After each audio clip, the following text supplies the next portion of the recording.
ابو ایوانہ نے بیان کیا، ان سے قتادہ نے اور ان سے انس بن مالک رضی اللہ عنہ نے کہ رسول اللہ صلی اللہ علیہ وسلم نے فرمایا، کوئی بھی مسلمان جو ایک درخت کا پودا لگائے یا کھیت میں بیج بوئے، پھر اس میں سے پرند یا انسان یا جانور جو بھی کھاتے ہیں وہ اس کی طرف سے صدقہ ہے۔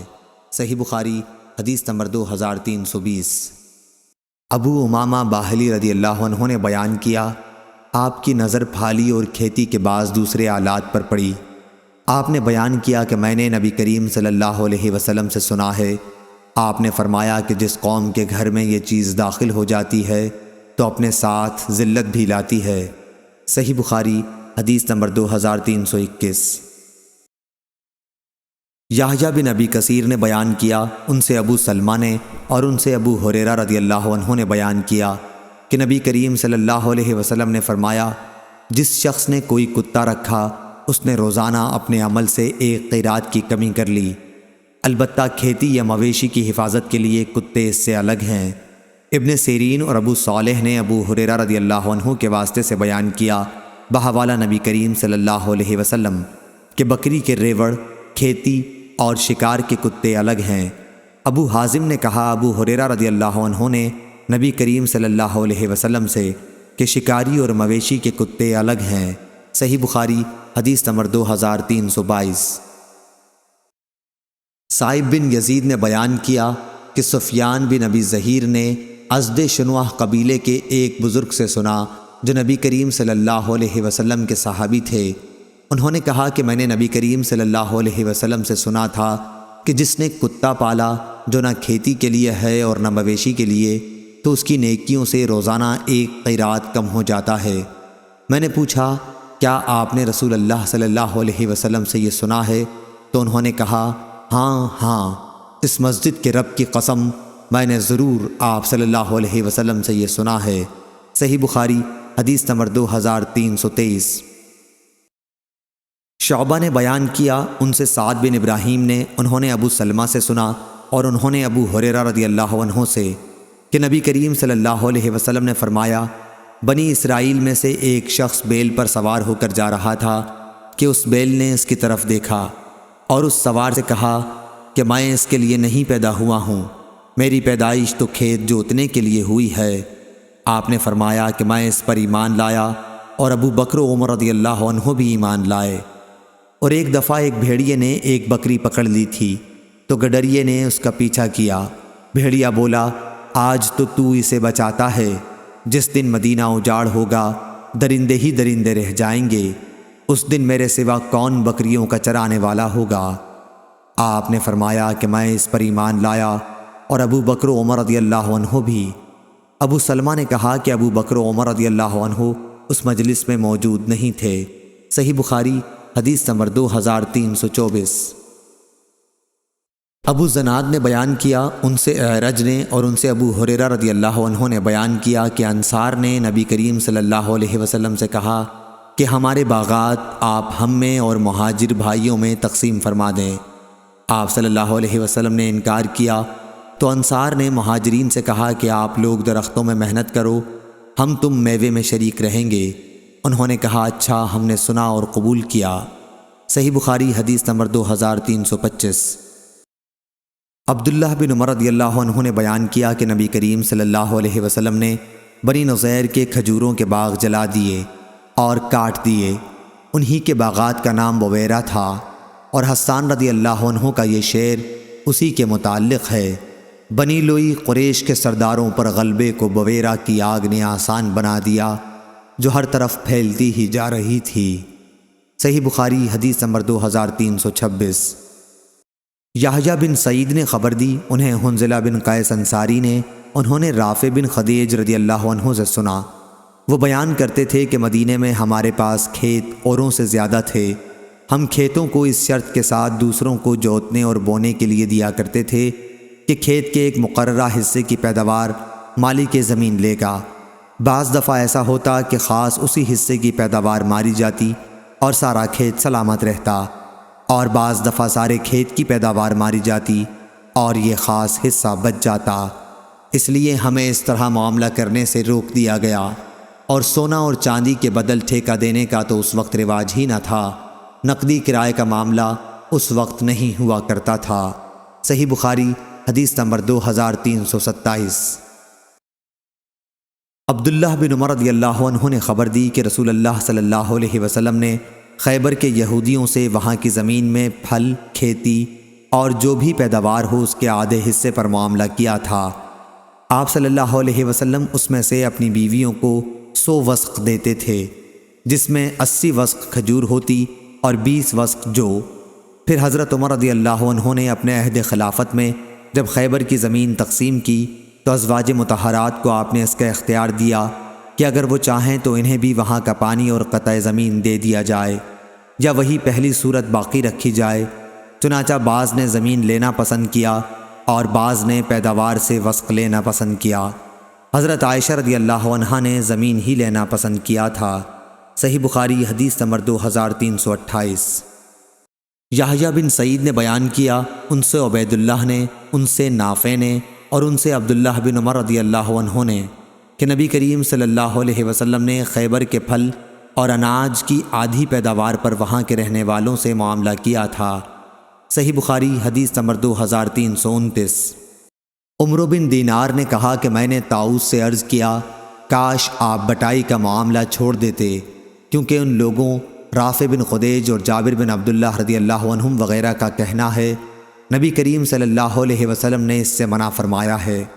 اس پر طاؤس نے کہا کہ میں تو لوگوں کو زمین دیتا ہوں اور ان کا فائدہ کرتا ہوں، اور صحابہ رضی اللہ عنہم میں جو بڑے عالم تھے انہوں نے مجھے خبر دی ہے، آپ کی مراد ابن عباس رضی اللہ عنہ سے تھی کہ نبی کریم صلی اللہ علیہ وسلم نے اس سے نہیں روکا، بلکہ آپ نے صرف یہ فرمایا تھا کہ اگر کوئی شخص اپنے بھائی کو اپنی زمین مفت دے دے تو یہ اس سے بہتر ہے کہ اس کا محصول لے۔ صحیح بخاری حدیث نمبر 2330۔ عبید اللہ نے خبر دی، انہیں نافع نے اور ان سے عبداللہ بن عمر رضی اللہ عنہ نے بیان کیا کہ رسول اللہ صلی اللہ علیہ وسلم نے خیبر کی زمین یہودیوں کو اس شرط پر سونپی تھی کہ اس میں محنت کریں اور جوتیں بوئیں اور اس کی پیداوار کا آدھا حصہ لیں۔ صحیح بخاری حدیث نمبر 2331۔ سفیان بن عینہ نے خبر دی، انہیں یحییٰ بن سعید انصاری نے، انہوں نے حنظلہ زرقی سے سنا کہ رافع بن خدیج رضی اللہ عنہ نے کہا، ہمارے پاس مدینے کے دوسرے لوگوں کے مقابلے میں زمین زیادہ تھی۔ ہمارے یہاں طریقہ یہ تھا کہ جب زمین بصورت جنس کرائے پر دیتے تو یہ شرط لگا دیتے کہ اس حصے کی پیداوار تو میری رہے گی اور اس حصے کی تمہاری رہے گی۔ پھر کبھی ایسا ہوتا کہ ایک حصے کی پیداوار خوب ہوتی اور دوسرے کی نہ ہوتی، اس لیے نبی کریم صلی اللہ علیہ وسلم نے لوگوں کو اس طرح معاملہ کرنے سے منع فرما دیا۔ صحیح بخاری حدیث نمبر 2332۔ موسیٰ بن عقبہ نے بیان کیا، ان سے نافع نے اور ان سے عبداللہ بن عمر رضی اللہ عنہ نے کہ نبی کریم صلی اللہ علیہ وسلم نے فرمایا، 3 آدمی کہیں چلے جا رہے تھے کہ بارش نے ان کو آ لیا۔ تینوں نے ایک پہاڑ کی غار میں پناہ لے لی۔ اچانک اوپر سے ایک چٹان غار کے سامنے آ گری اور انہیں غار کے اندر بالکل بند کر دیا۔ اب ان میں سے بعض لوگوں نے کہا کہ تم اب اپنے ایسے کاموں کو یاد کرو جنہیں تم نے خالص اللہ تعالیٰ کے لیے کیا ہو، اور اسی کام کا واسطہ دے کر اللہ تعالیٰ سے دعا کرو، ممکن ہے اس طرح اللہ تعالیٰ تمہاری اس مصیبت کو ٹال دے۔ چنانچہ ایک شخص نے دعا شروع کی، اے اللہ، میرے والدین بہت بوڑھے تھے اور میرے چھوٹے چھوٹے بچے بھی تھے، میں ان کے لیے جانور چرایا کرتا تھا، پھر جب واپس ہوتا تو دودھ دوہتا، سب سے پہلے اپنی اولاد سے بھی پہلے میں والدین ہی کو دودھ پلاتا تھا۔ ایک دن دیر ہو گئی اور رات گئے تک گھر واپس آیا، اس وقت میرے ماں باپ سو چکے تھے۔ میں نے معمول کے مطابق دودھ دوہا اور اس کا پیالہ لے کر میں ان کے سرہانے کھڑا ہو گیا۔ میں نے پسند نہیں کیا انہیں جگاؤں، لیکن اپنے بچوں کو بھی والدین سے پہلے پلانا مجھے پسند نہیں تھا۔ بچے صبح تک میرے قدموں پر پڑے تڑپتے رہے، پس اگر تیرے نزدیک بھی میرا یہ عمل صرف تیری رضا کے لیے تھا تو غار سے اس چٹان کو ہٹا کر ہمارے لیے اتنا راستہ بنا دے کہ آسمان نظر آ سکے۔ چنانچہ اللہ تعالیٰ نے راستہ بنا دیا اور انہیں آسمان نظر آنے لگا۔ دوسرے نے کہا، اے اللہ، میری ایک چچا زاد بہن تھی، مرد عورتوں سے جس طرح کی انتہائی محبت کر سکتے ہیں، مجھے اس سے اتنی ہی محبت تھی۔ میں نے اسے اپنے پاس بلانا چاہا، لیکن وہ 100 دینار دینے کی صورت میں راضی ہوئی۔ میں نے کوشش کی اور وہ رقم جمع کی۔ پھر جب میں اس کے دونوں پاؤں کے درمیان بیٹھ گیا تو اس نے مجھ سے کہا، اے اللہ کے بندے، اللہ سے ڈر اور اس کی مہر کو حق کے بغیر نہ توڑ۔ میں یہ سنتے ہی دور ہو گیا۔ اگر میرا یہ عمل تیرے علم میں بھی تیری رضا ہی کے لیے تھا تو اس غار سے پتھر کو ہٹا دے۔ پس غار کا منہ کچھ اور کھلا۔ اب تیسرا بولا کہ اے اللہ، میں نے ایک مزدور 3 فرق چاول کی مزدوری پر مقرر کیا تھا۔ جب اس نے اپنا کام پورا کر لیا تو مجھ سے کہا کہ اب میری مزدوری مجھے دے دے۔ میں نے پیش کر دی، لیکن اس وقت وہ انکار کر بیٹھا۔ پھر میں برابر اس کی اجرت پر کاشت کرتا رہا۔ اس کے نتیجے میں بڑھنے سے بیل اور چرواہے میرے پاس جمع ہو گئے۔ اب وہ شخص آیا اور کہنے لگا کہ اللہ سے ڈر۔ میں نے کہا کہ بیل اور اس کے چرواہے کے پاس جا اور اسے لے لے۔ اس نے کہا، اللہ سے ڈر اور مجھ سے مذاق نہ کر۔ میں نے کہا کہ میں مذاق نہیں کر رہا ہوں، یہ سب تیرا ہی ہے، اب تم اسے لے جاؤ۔ پس اس نے ان سب پر قبضہ کر لیا۔ الہی، اگر تیرے علم میں بھی میں نے یہ کام تیری خوشنودی ہی کے لیے کیا تھا تو اس غار کو کھول دے۔ اب وہ غار پورا کھل چکا تھا۔ ابو عبداللہ امام بخاری نے کہا، ابن عقبہ نے نافع سے اپنی روایت میں فبغیت کے بجائے فصاعیت نقل کیا ہے۔ صحیح بخاری حدیث نمبر 2333۔ عبد الرحمن بن مہدی نے خبر دی، انہیں امام مالک نے، انہیں زید بن اسلم نے، ان سے ان کے والد نے بیان کیا کہ عمر رضی اللہ عنہ نے فرمایا، اگر مجھے بعد میں آنے والے مسلمانوں کا خیال نہ ہوتا تو میں جتنے شہر بھی فتح کرتا انہیں فتح کرنے والوں میں ہی تقسیم کرتا جاتا، بالکل اسی طرح جس طرح نبی کریم صلی اللہ علیہ وسلم نے خیبر کی زمین تقسیم فرما دی تھی۔ صحیح بخاری حدیث نمبر 2334۔ عبید اللہ بن ابی جعفر نے بیان کیا، ان سے محمد بن عبد الرحمن نے، ان سے عروہ نے اور ان سے عائشہ رضی اللہ عنہا نے کہ نبی کریم صلی اللہ علیہ وسلم نے فرمایا، جس نے کوئی ایسی زمین آباد کی جس پر کسی کا حق نہیں تھا تو اس زمین کا وہی حقدار ہے۔ عروہ نے بیان کیا کہ حضرت عمر رضی اللہ عنہ نے اپنے عہد خلافت میں یہی فیصلہ کیا تھا۔ صحیح بخاری حدیث نمبر 2335۔ اسماعیل بن جعفر نے بیان کیا، ان سے موسیٰ بن عقبہ نے، ان سے سالم بن عبداللہ بن عمر رضی اللہ عنہ نے اور ان سے ان کے باپ نے کہ نبی کریم صلی اللہ علیہ وسلم نے مکے کے لیے تشریف لے جاتے ہوئے جب ذوالحلیفہ میں نالے کے نشیب میں رات کے آخری حصے میں پڑاؤ کیا تو آپ صلی اللہ علیہ وسلم سے خواب میں کہا گیا کہ آپ اس وقت ایک مبارک وادی میں ہیں۔ موسیٰ بن عقبہ راوی حدیث نے بیان کیا کہ سالم بن عبداللہ بن عمر رضی اللہ عنہ نے بھی ہمارے ساتھ وہیں اونٹ بٹھایا جہاں عبداللہ بن عمر رضی اللہ عنہ بٹھایا کرتے تھے، تاکہ اس جگہ قیام کر سکیں جہاں نبی کریم صلی اللہ علیہ وسلم نے قیام فرمایا تھا۔ یہ جگہ وادی عقیق کی مسجد سے نالے کی نشیب میں ہے، وادی عقیق اور راستے کے درمیان میں۔ صحیح بخاری حدیث نمبر 2336۔ یحییٰ نے بیان کیا، ان سے اکرمہ نے، ان سے ابن عباس رضی اللہ عنہ نے اور ان سے عمر رضی اللہ عنہ نے کہ نبی کریم صلی اللہ علیہ وسلم نے فرمایا، رات میرے پاس میرے رب کی طرف سے ایک آنے والا فرشتہ آیا۔ آپ اس وقت وادی عقیق میں قیام کیے ہوئے تھے اور اس نے یہ پیغام پہنچایا کہ اس مبارک وادی میں نماز پڑھ، اور کہا کہ کہہ دیجئے عمرہ حج میں شریک ہو گیا۔ صحیح بخاری حدیث نمبر 2337۔ نافع نے خبر دی اور ان سے حضرت عبداللہ بن عمر رضی اللہ عنہ نے بیان کیا کہ نبی کریم صلی اللہ علیہ وسلم نے جب خیبر پر فتح حاصل کی تھی۔ دوسری سند۔ اور عبد الرزاق نے کہا کہ ہم کو ابن جریج نے خبر دی، کہا کہ مجھ سے موسیٰ بن عقبہ نے بیان کیا، ان سے نافع نے، ان سے ابن عمر رضی اللہ عنہ نے کہ عمر بن خطاب رضی اللہ عنہ نے یہودیوں اور عیسائیوں کو سرزمین حجاز سے نکال دیا تھا، اور جب نبی کریم صلی اللہ علیہ وسلم نے خیبر پر فتح پائی تو آپ نے بھی یہودیوں کو وہاں سے نکالنا چاہا۔ جب آپ کو وہاں فتح حاصل ہوئی تو اس کی زمین اللہ اور اس کے رسول صلی اللہ علیہ وسلم اور مسلمانوں کی ہو گئی تھی۔ آپ کا ارادہ یہودیوں کو وہاں سے باہر کرنے کا تھا، لیکن یہودیوں نے رسول اللہ صلی اللہ علیہ وسلم سے درخواست کی کہ آپ ہمیں یہیں رہنے دیں، ہم خیبر کی اراضی کا سارا کام خود کریں گے اور اس کی پیداوار کا نصف حصہ لے لیں گے۔ اس پر رسول اللہ صلی اللہ علیہ وسلم نے فرمایا کہ اچھا، جب تک ہم چاہیں تمہیں اس شرط پر یہاں رہنے دیں گے۔ چنانچہ وہ لوگ وہیں رہے اور پھر عمر رضی اللہ عنہ نے انہیں تیمہ اور اریحہ کی طرف جلا وطن کر دیا۔ صحیح بخاری حدیث نمبر 2338۔ امام اوزائی نے خبر دی، انہیں رافع بن خدیج رضی اللہ عنہ کے غلام ابو نجاشی نے، انہوں نے رافع بن خدیج بن رافع رضی اللہ عنہ سے سنا اور انہوں نے اپنے چچا زہیر بن رافع رضی اللہ عنہ سے۔ زہیر رضی اللہ عنہ نے بیان کیا کہ نبی کریم صلی اللہ علیہ وسلم نے ہمیں ایک ایسے کام سے منع کیا تھا جس میں ہمارا بظاہر ذاتی فائدہ تھا۔ اس پر میں نے کہا کہ رسول اللہ صلی اللہ علیہ وسلم نے جو کچھ بھی فرمایا وہ حق ہے۔ زہیر رضی اللہ عنہ نے بیان کیا کہ مجھے رسول اللہ صلی اللہ علیہ وسلم نے بلایا اور دریافت فرمایا کہ تم لوگ اپنے کھیتوں کا معاملہ کس طرح کرتے ہو؟ میں نے کہا کہ ہم اپنے کھیتوں کو بونے کے لیے نہر کے قریب کی زمین کی شرط پر دے دیتے ہیں، اس طرح کھجور اور جو کے چند وسق پر۔ یہ سن کر آپ صلی اللہ علیہ وسلم نے فرمایا کہ ایسا نہ کرو، یا خود اس میں کھیتی کیا کرو یا دوسروں سے کراؤ، ورنہ اسے یوں خالی ہی چھوڑ دو۔ رافع رضی اللہ عنہ نے بیان کیا کہ میں نے کہا آپ کا یہ فرمان میں نے سنا اور مان لیا۔ صحیح بخاری حدیث نمبر 2339۔ عطا نے بیان کیا اور ان سے جابر رضی اللہ عنہ نے بیان کیا کہ صحابہ تہائی، چوتھائی یا نصف پر بٹائی کا معاملہ کیا کرتے تھے۔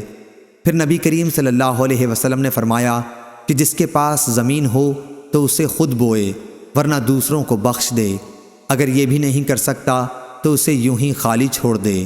صحیح بخاری حدیث نمبر 2340۔ معاویہ بن سلام نے بیان کیا، ان سے یحییٰ بن کثیر نے، ان سے ابو سلمہ نے اور ان سے ابو ہریرہ رضی اللہ عنہ نے بیان کیا کہ نبی کریم صلی اللہ علیہ وسلم نے فرمایا جس کے پاس زمین ہو تو وہ خود بوئے، ورنہ اپنے کسی مسلمان بھائی کو بخش دے، اور اگر یہ نہیں کر سکتا تو اسے یوں ہی خالی چھوڑ دے۔ صحیح بخاری حدیث نمبر 2341۔ عمرو بن دینار نے بیان کیا کہ میں نے اس کا یعنی رافع بن خدیج رضی اللہ عنہ کی مذکورہ حدیث کا ذکر طاؤس سے کیا تو انہوں نے کہا کہ بٹائی وغیرہ پر کاشت کرا سکتا ہے۔ ابن عباس رضی اللہ عنہ نے فرمایا تھا کہ نبی کریم صلی اللہ علیہ وسلم نے اس سے منع نہیں کیا تھا، البتہ آپ نے یہ فرمایا تھا کہ اپنے کسی بھائی کو زمین بخشش کے طور پر دے دینا، اس سے بہتر ہے کہ اس پر اس سے کوئی محصول لے، یہ اس صورت میں کہ زمیندار کے پاس فالتو زمین بیکار پڑی ہو۔ صحیح بخاری حدیث نمبر 2342۔ نافع نے بیان کیا کہ ابن عمر رضی اللہ عنہ اپنے کھیتوں کو نبی کریم صلی اللہ علیہ وسلم، ابو بکر، عمر، عثمان رضی اللہ عنہ کے عہد میں اور معاویہ رضی اللہ عنہ کے ابتدائی عہد خلافت میں کرائے پر دیتے تھے۔ صحیح بخاری حدیث نمبر 2343۔ پھر رافع بن خدیج رضی اللہ عنہ کے واسطے سے بیان کیا گیا کہ نبی کریم صلی اللہ علیہ وسلم نے کھیتوں کو کرائے پر دینے سے منع کیا تھا۔ یہ سن کر ابن عمر رضی اللہ عنہ رافع بن خدیج رضی اللہ عنہ کے پاس گئے، میں بھی ان کے ساتھ تھا۔ ابن عمر رضی اللہ عنہ نے ان سے پوچھا تو انہوں نے فرمایا کہ نبی کریم صلی اللہ علیہ وسلم نے کھیتوں کو کرائے پر دینے سے منع فرمایا۔ اس پر ابن عمر رضی اللہ عنہ نے کہا کہ آپ کو معلوم ہے نبی کریم صلی اللہ علیہ وسلم کے عہد میں ہم اپنے کھیتوں کو اس پیداوار کے بدل جو نالیوں پر ہو اور تھوڑی گھاس کے بدل دیا کرتے تھے۔ صحیح بخاری حدیث نمبر 2344۔ سالم نے خبر دی کہ عبداللہ بن عمر رضی اللہ عنہ نے بیان کیا رسول اللہ صلی اللہ علیہ وسلم کے زمانے میں مجھے معلوم تھا کہ زمین کو بٹائی پر دیا جاتا تھا، پھر انہیں ڈر ہوا کہ ممکن ہے نبی کریم صلی اللہ علیہ وسلم نے اس سلسلے میں کوئی نئی ہدایت فرمائی ہو جس کا علم انہیں نہ ہوا ہو، چنانچہ انہوں نے احتیاطاً زمین کو بٹائی پر دینا چھوڑ دیا۔ صحیح بخاری حدیث نمبر 2345۔ ہلال بن علی نے بیان کیا، دوسری سند اور ہم سے عبداللہ بن محمد نے بیان کیا، انہوں نے کہا کہ ہم سے ابو عامر نے بیان کیا، ان سے فلیح نے بیان کیا، ان سے ہلال بن علی نے، ان سے عطا بن یسار نے اور اسے ابو ہریرہ رضی اللہ عنہ نے کہ نبی کریم صلی اللہ علیہ وسلم ایک دن بیان فرما رہے تھے، ایک دیہاتی بھی مجلس میں حاضر تھا، کہ اہل جنت میں سے ایک شخص اپنے رب سے کھیتی کرنے کی اجازت چاہے گا، اللہ تعالیٰ اس سے فرمائے گا کہ اپنی موجودہ حالت پر تو راضی نہیں ہے؟ وہ کہے گا کیوں نہیں، لیکن میرا جی کھیتی کرنے کو چاہتا ہے۔ حضرت صلی اللہ علیہ وسلم نے فرمایا کہ پھر اس نے بیج ڈالا، پلک جھپکنے میں وہ اگ بھی آیا، پک بھی گیا اور کاٹ بھی لیا گیا، اور اس کے دانے پہاڑوں کی طرح ہوئے۔ اب اللہ تعالیٰ فرماتا ہے، اے ابن آدم اسے رکھ لے، تجھے کوئی چیز آسودہ نہیں کر سکتی۔ یہ سن کر دیہاتی نے کہا، قسم خدا کی وہ تو کوئی قریشی یا انصاری ہی ہوگا، کیونکہ یہی لوگ کھیتی کرنے والے ہیں، ہم تو کھیتی ہی نہیں کرتے۔ اس بات پر رسول کریم صلی اللہ علیہ وسلم کو ہنسی آ گئی۔ صحیح بخاری حدیث نمبر 2348۔ یعقوب بن عبد الرحمن نے بیان کیا، ان سے ابو حازم سلمہ بن دینار نے، ان سے سہل بن سعد رضی اللہ عنہ نے، کہ جمعہ کے دن ہمیں بہت خوشی اس بات کی ہوتی تھی کہ ہماری ایک بوڑھی عورت تھیں جو اس چقندر کو اکھاڑ لاتی جسے ہم اپنے باغ کی مینڈوں پر بو دیا کرتے تھے۔ وہ ان کو اپنی ہانڈی میں پکاتی اور اس میں تھوڑے سے جو بھی ڈال دیتی۔ ابو حازم نے کہا، میں نہیں جانتا ہوں کہ سہل نے یوں کہا، نہ اس میں چربی ہوتی نہ چکنائی۔ پھر جب ہم جمعے کی نماز پڑھ لیتے تو ان کی خدمت میں حاضر ہوتے، وہ اپنا پکوان ہمارے سامنے کر دیتی، اور اس لیے ہمیں جمعے کے دن کی خوشی ہوتی تھی۔ ہم دوپہر کا کھانا اور قیلولہ جمعے کے بعد کیا کرتے تھے۔ صحیح بخاری حدیث نمبر 2349۔ ابراہیم بن سعد نے بیان کیا، ان سے ابن شہاب نے، ان سے اعرج نے اور ان سے ابو ہریرہ رضی اللہ عنہ نے، آپ نے فرمایا کہ لوگ کہتے ہیں ابو ہریرہ رضی اللہ عنہ بہت حدیث بیان کرتے ہیں، حالانکہ مجھے بھی اللہ سے ملنا ہے، میں غلط بیانی کیسے کر سکتا ہوں؟ یہ لوگ یہ بھی کہتے ہیں کہ مہاجرین اور انصار آخر اس کی طرح کیوں احادیث بیان نہیں کرتے؟ بات یہ ہے کہ میرے بھائی مہاجرین بازاروں میں خرید و فروخت میں مشغول رہا کرتے، اور میرے بھائی انصار کو ان کی جائیداد، کھیت اور باغات وغیرہ مشغول رکھا کرتی تھی۔ صرف میں ایک مسکین آدمی تھا، پیٹ بھر لینے کے بعد میں رسول اللہ صلی اللہ علیہ وسلم کی خدمت ہی میں برابر حاضر رہا کرتا۔ جب یہ سب حضرات غیر حاضر رہتے تو میں حاضر ہوتا، اس لیے جن احادیث کو یہ یاد نہیں کر سکتے تھے میں انہیں یاد رکھتا تھا۔ اور ایک دن نبی کریم صلی اللہ علیہ وسلم نے فرمایا تھا کہ تم میں سے جو شخص بھی اپنے کپڑے کو میری اس تقریر کے ختم ہونے تک پھیلائے رکھے، پھر تقریر ختم ہونے پر اسے اپنے سینے سے لگا لے، تو وہ میری احادیث کو کبھی نہیں بھولے گا۔ میں نے اپنی کملی کو پھیلا دیا جس کے سوا میرے بدن پر اور کوئی کپڑا نہیں تھا۔ جب حضرت صلی اللہ علیہ وسلم نے اپنی تقریر ختم فرمائی تو میں نے وہ چادر اپنے سینے سے لگا لی۔ اس ذات کی قسم جس نے آپ صلی اللہ علیہ وسلم کو حق کے ساتھ نبی بنا کر مبعوث کیا، پھر آج تک میں آپ کے اسی ارشاد کی وجہ سے آپ کی کوئی حدیث نہیں بھولا۔